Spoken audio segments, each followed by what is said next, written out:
এই শৈত্যপ্রবাহের সময় দেখা গেছে যে নিউমোনিয়ার প্রকোপটা খুব বেড়ে যায়।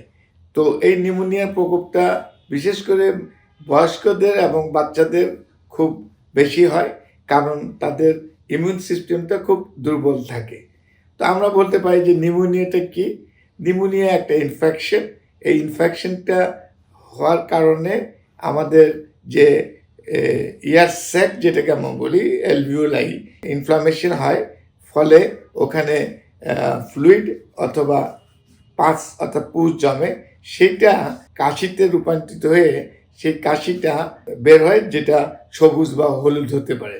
আপনার দেখবেন যে কাশ দিলেই বুকে ব্যথা হয়, তারপরে প্রচণ্ড জ্বর হয়, তারপরে আপনার খুব শীত করে, এরপরে আপনার টেম্পারেচার তো বাড়বে, জয়েন্ট পেইন হবে এবং কাশিটা এত বেশি হয় যার জন্য শ্বাসকষ্ট শুরু হয়।